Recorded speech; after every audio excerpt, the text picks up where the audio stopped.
할렐루야. 우리 사랑하는 청년들, 또 명절 잘 보내셨나요? 네. 그래, 한 주간 또 명절이어서 이동하셨던 분도 있고 또 집에 있었던 분도 계시지만 또 우리에겐 또 행복하고 또 좋은 시간들이었을 거다라고 생각을 합니다.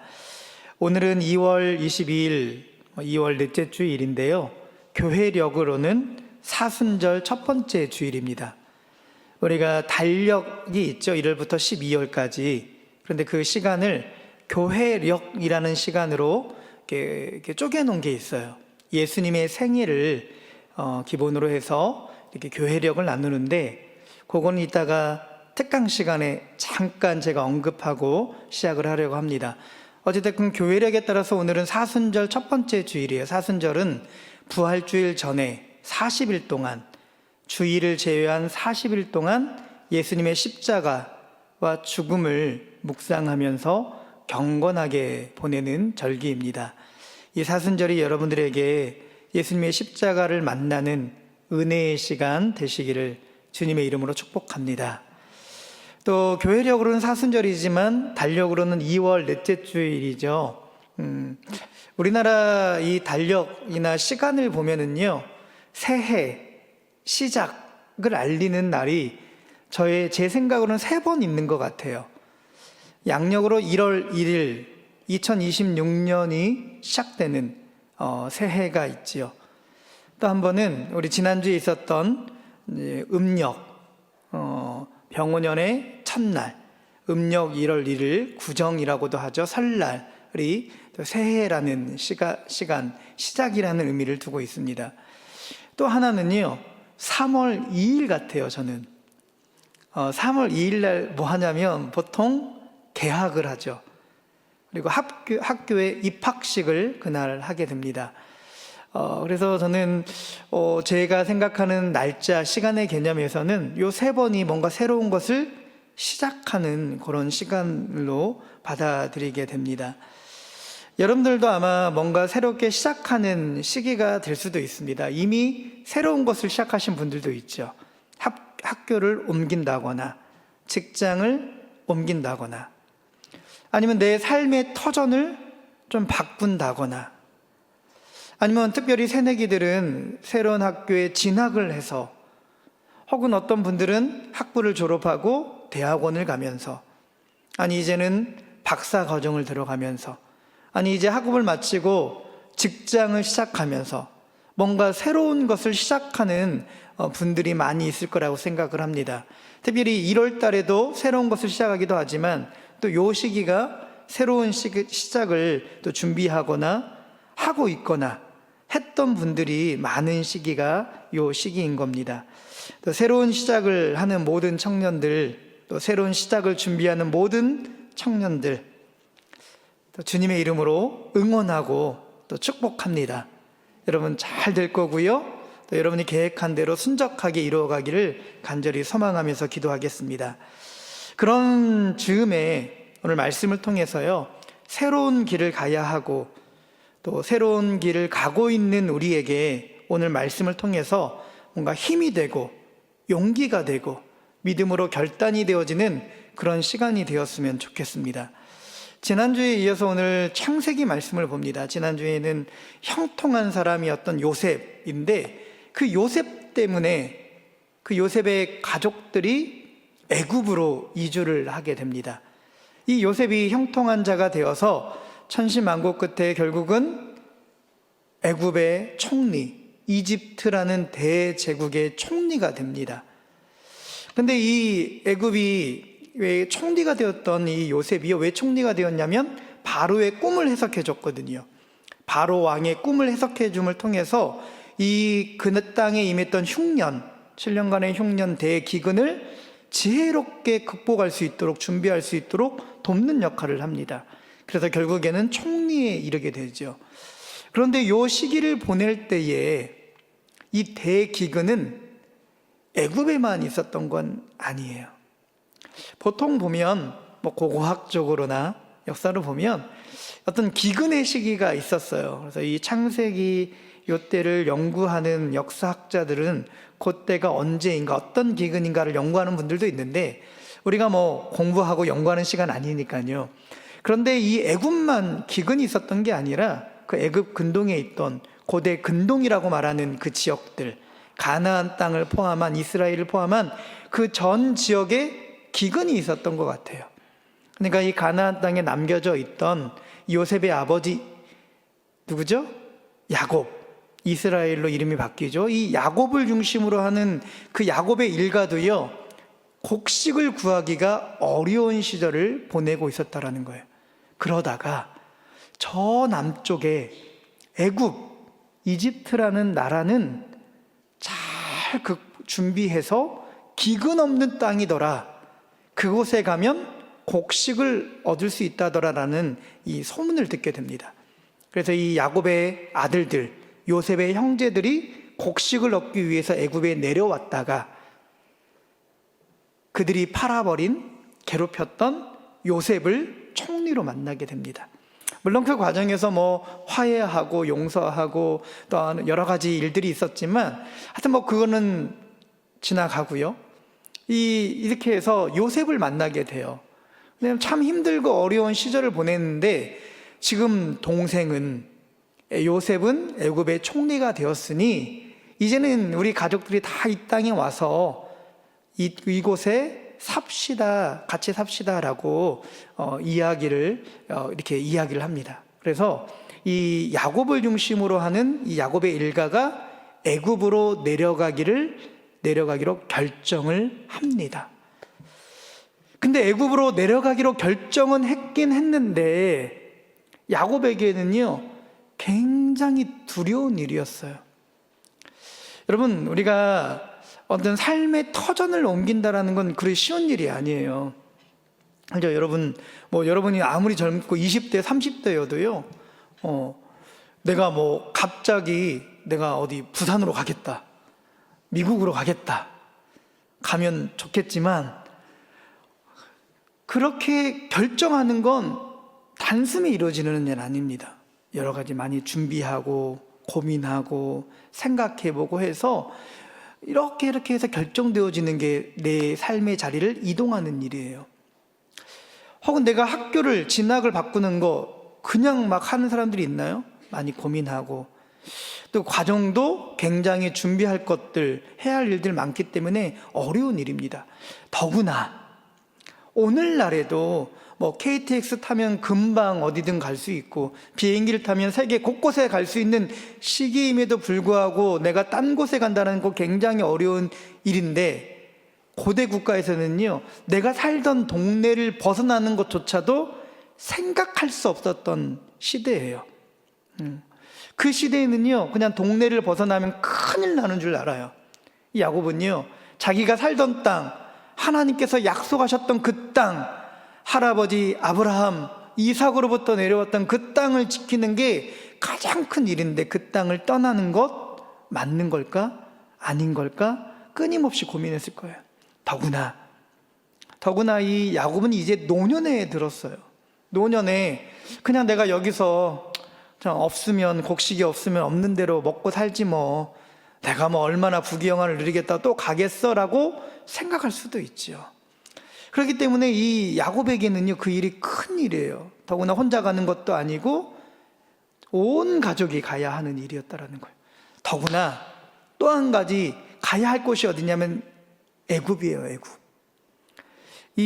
우리에게 애굽 대제국이지만, 이집트지만 이 야곱에게는요 할아버지 때부터 그곳은 실패의 땅이었어요. 불신앙의 땅이었어요. 하나님이 가지 말라고 했던 곳이었어요. 그런데 이제는 가라고 하니까 이게 맞는 건가? 아닌 건가? 나 또 실패하면 어떻게 하지? 넘어지면 어떻게 하지? 내가 패가망신하면 어떻게 하지? 라고 하는 불안함이 있던 곳이었다라는 거예요. 누구나 이 야곱에게 그런 새로운 것은 불안함인 것처럼 누구나 우리에게 새로운 것은, 도전은, 새로운 이전은 어렵고 힘든 일이에요. 그런데 오늘 그런 야곱에게 하나님 나타나셔서 주신 말씀이 오늘 본문이에요. 제가 다시 한번 읽어드리면, 하나님이 이르시되 나는 하나님이라. 내 아버지의 하나님이니 애굽으로 내려가기를 두려워하지 말라. 내가 거기서 너로 큰 민족을 이루게 하리라. 내가 너와 함께 애굽으로 내려가겠고 반드시 너를 인도하여 다시 올라올 것이며 요셉이 그의 손으로 내 눈을 감기리라 하셨더라. 이 말씀을 듣고요, 야곱은 애굽으로 내려갑니다. 그래서 그곳에서 하나님의 약속대로 큰 민족을 이루어서 나중에 몇백 년 후에 출애굽 때에 이스라엘 백성이 되어서 애굽을 나오게 됩니다. 그리고 가나안 땅을 정복하고 그 땅에서 사사시대를 거쳐서 왕정을 만들어가는 이스라엘의 역사를 만들어가게 되는 거예요. 여러분, 오늘도요, 새로운 도전을 하고 뭔가 변화를 두고 뭔가를 시작할 때에 잘 될까? 할 수 있을까? 또 이렇게 안 되면 어떻게 하지? 이게 만든 걸까? 라고 고민하면서 주저하고 두려워하는 우리들에게 이 말씀을 통해서 하나님의 비전이 내 삶을 통해서 이루어가는 귀한 일들을 꿈꾸는 우리 모든 청년들 되시기를 주님의 이름으로 축복합니다. 그럼 어떤 말씀에 야곱은 힘을 얻었는가? 첫 번째, 두려워하지 말라는 위로의 말씀이었다라는 거예요. 이 야곱에게 이 하나님께서 뭐라고 하시냐면 두려워하지 말라, 애굽으로 내려가기를 두려워하지 말라라고 하세요. 여러분, 성경에 두려워하지 말라라는 표현이 굉장히 많이 나옵니다. 제가 세본 건 아니지만 이런 거 세는 거 좋아하시는 분들이 세보셨더라고요. 몇 번 나오는가 봤더니 366번이 나옵니다. 굉장히 많이 나오죠. 여러분, 보통 성경에서 어떤 단어, 어떤 표현이 한 30번, 40번 정도만 나와도요, 많이 나오는 거예요. 그런데 366번 나왔대요. 근데 그것을 어떤 분들은 이렇게 해석을 하더라고요. 우리가 매일매일 두려움 속에 살아간다. 그런데 하나님께서는 우리에게 매일매일 두려워하지 말라라고 우리를 위로해 주신다. 근데 매일매일 플러스 하루까지 계산하셔서 우리에게 두려워하지 말라라고 말씀해 주신다라는 거예요. 근데 하나님께서 그냥 야곱아 두려워하지 마 라고 하는 것으로 위로가 받았을까? 여러분, 왜 우리가 두려워하지 않을 수 있는 것일까? 성경에서요, 두려워하지 말라라는 말이 나오면 항상 그 옆에 혹은 그 앞에 그 뒤에 그 문맥에서 거의 같이 나오는 말이 있어요. 그 뭐냐면 두려워하지 말라, 내가 너와 함께 하리라. 여러분, 오늘 본문에서도요, 애굽으로 내려가기를 두려워하지 말라, 내가 너와 함께 하시겠다라고 약속하고 계세요. 이사야 41장 10절에서도요, 두려워하지 말라, 내가 너와 함께 함이라, 놀라지 말라, 나는 내 하나님이 됨이라. 내가 너를 굳세게 하리라, 참으로 너를 도와주리라, 참으로 나의 의로운 오른손으로 너를 붙들리라. 여러분, 우리가 두려워하지 않는 게 뭐냐면요, 그냥 난 용기 있어, 용기 주셨어, 이게 아니라 하나님이 나와 함께 하시기 때문이에요. 여러분 아직 아이를 키워보시지 않으셨지만 이 아이를 키우는 사람들을 보면은요, 아이가 울면, 아이가 막 두렵거나 혹은 무서워서 울면 엄마 아빠가 안아줘요. 그런 거 보신 적 있으세요? 다 있으시죠? 딱 안아주면서 이렇게 토닥이면서 뭐라고 하는지 아세요? 열이면 열의 열 가까이는 이렇게 얘기해요. 괜찮아, 아빠 여기 있어. 괜찮아, 엄마 여기 있어. 두려워 떠는 아이에게 그렇게 얘기를 해요. 그 아이에게는 아빠가 같이 있다라는 것, 엄마가 같이 있다라는 건 큰 힘이고 용기가 됩니다. 오늘 하나님을 믿는 우리에게는요, 무엇보다도 하나님이 나와 함께 하신다라는 그것이 우리의 두려움을 떨쳐낼 수 있는 용기가 되고 힘이 되고 능력이 되시는 줄로 믿습니다. 사랑하는 청년 여러분, 여러분이 어느 곳에 가는지 저는 다 아직은 몰라요. 그렇지만 새로운 일들을 시작하거나 또 하고 있거나 해야 할 분들에게 하나님 말씀해 주시는 거예요.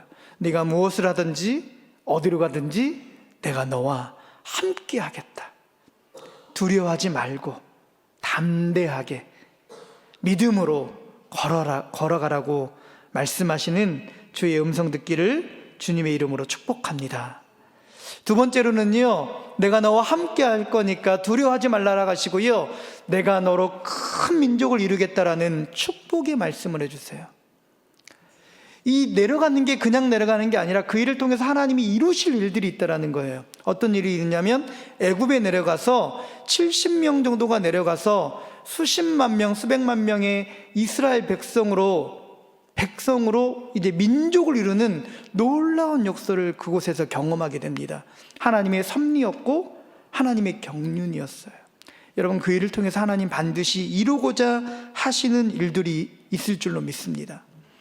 여러분, 우리가 새로운 도전을 할 적에 두렵고 떨리고 어떻게 할까 모를 때 그걸 뭐라고 하냐면 위기라고 해요. 위기. 그런데 어떤 사람들은 그 위기는 또 다른 기회라고 얘기를 합니다. 우리가 위기가 된다는 건 뭐냐면요, 뭔가 가능성이 열리는 거예요. 그 일을 통해서 기회가 오는 겁니다. 하나님의 축복의 기회가 오는 겁니다. 야곱에 있어서 처음에는 이 애굽이 위기였어요. 저건 불신앙의 땅 아니야? 나 가서 그냥 패가 망신하면 되는 거 아니야? 라고 하는 위기였지만 알고 보니까 하나님께서 이스라엘 백성으로 만드시는, 이스라엘 민족으로 만드시는 기회와 축복의 땅이 되었다라는 거예요. 여러분은 그 가는 길에 힘들고 어려울지라도요, 하나님은 여러분들을 통해서 정말 좋은 것으로 만들어 가실 줄로 믿습니다. 욥기 23장 10절에 보시면 이 욥, 고난의 대명사였던 욥이요, 그 고난 끝에 이렇게 고백을 해요. 그러나 내가 가는 길을 그가 아시나니 그가 나를 단련하신 후에는 내가 순군같이 되어 나오리라. 뭐라고 고백합니까? 내가 가는 길을 그가 아신대요.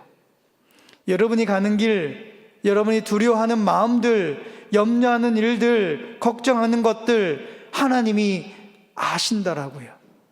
근데 하나님 그거에 그냥 내버려 두지 아니하시고 함께 하심을 통해서 뭘로 바꿔주시냐면 순금, 예전 성경이 더 좋은 것 같아요. 정금처럼 여러분들을 만들어 가게 될 줄로 믿습니다. 마지막 셋째는요, 반드시 다시 돌아올 것이다라는 약속의 말씀이었어요.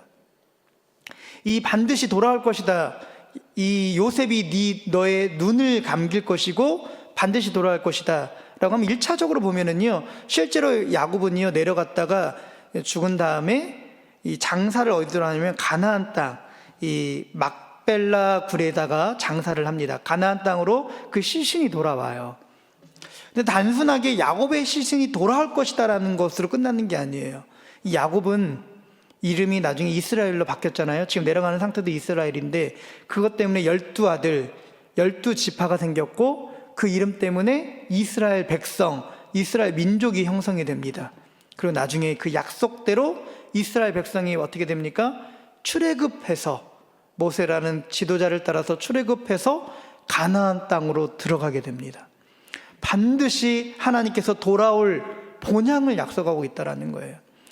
여러분, 이것은 뭐냐면요, 우리가 아무리 돌아다녀도요 우리의 본향이 있어요. 본향이 우리가 가야 할 곳이 있다라고요. 제가 지난주간 이렇게 연휴가 끝난 다음에 좀 늦게 저도 고향에 갔다 왔어요. 저는 고향에 갔다 왔잖아요. 그런데 신기한 일이 있었어요. 갔다 오는데 딱 이제 이렇게 김포에서 이렇게 넘어서 일산에 딱 도착해서 일산 그 시내로 딱 들어오는데요, 마음이 굉장히 편안해지는 거예요. 집에 왔구나. 여러분들은 별로 이해가 안 되시죠? 일산에 사시니까 그러니까 뭐 당연한 거 아니야 라고 생각하지만, 저는 이사 온 지 2달 됐거든요. 2달 됐는데 2달 만에 이제 집이 일산이 된 거예요. 저쪽 내 고향에 갔던 곳이 편안하고 좋았고 너무나 정겹고 편안하고 익숙한데 안정감이 이제 않는 거예요. 여기가 내 집이니까 집에 딱 들어오는데 야, 집이 제일 좋다라는 말을 저도 모르게 하고 있더라고요. 그러니까 저희 집은 이제 일산이 된 거예요. 저희 아이들도 갔더니 저희 외갓집에 갔더니 간 날부터 아빠 일산집에 언제 가? 이렇게 또 얘기를 하더라고요. 사람은요, 가야 할 곳이 있어요. 집이 있어요. 우리에게 집은요, 하나님이 계시는 저 본향, 하나님의 나라인 줄로 믿습니다. 그러니까 여러분, 이곳에서는요, 잠시 왔다 가는 거예요. 하나님이 나그네처럼 이 땅에서 맡겨진 사명을 완수하면 돌아갈 곳이 있다라는 거예요. 그러니까 여기에 너무 이것이 전부가 아니다라는 걸 기억하셔야 한다는 거예요. 물론 이 땅에서 살아갈 때에 하나님 나에게 맡겨주신 것 최선을 다해서 그 사명 지키며 소명의 삶 살아가는 최선의 삶, 신실하고 성실한 삶을 살아가야 돼요. 그러나 여러분, 그게 전부가 아니라는 거예요. 우리가 살아가야 할 영원한 그 집이 있다라는 걸 기억하셔야 합니다. 그렇게 된다면 내가 오늘 도전하는 새로운 것도 그렇게 사실은 지금은 굉장히 크고 어려운 일이지만 전부가 아니다라는 거예요. 그것을 기억하시면서 여러분, 우리의 모든 삶의 길이 하나님과 함께 함을 기억하시면서 두렵고 떨림이 아니라 담대하고 용기 있게 나아가시길 바라고요. 이 일이 하나님께서 좋은 것으로, 선한 것으로, 아름다운 것으로 만들어 가실 것이다라는 하나님을 향한 신뢰를 품고서 가시길 바라고요. 이것이 전부가 아닌 내가 가야 할 곳은 분명하게 있다라는 본향을 향한, 천국을 향한 믿음을 가지고서 여러분이 걸어가는 그 삶 가운데에 정말 두렵고 떨림이 아니라 담대하게 맡겨진 일들을 잘 감당하는 복된 삶의 여정 되시기를 주님의 이름으로 축복합니다. 기도하겠습니다. 하나님, 감사합니다. 오늘도 우리에게 거룩한 날 하나님 앞에 나와 예배하게 하여 주시고 주의 말씀을 통하여서 또 새롭게 시작하고 있는, 또 새롭게 시작해야 하는 우리 청년들에게 위로와 또 힘의 말씀으로 또 주신 줄로 믿습니다. 이 말씀 기억하면서 하나님이 늘 우리와 함께 하시다라고 하나님 고백하면서 정말 하나님께서 이루실 일들을 기대하면서 우리가 저 천국의 소망을 품고서 살아가는 우리 모두가 되게 도와주시옵소서. 예수님 이름으로 기도하옵나이다. 아멘.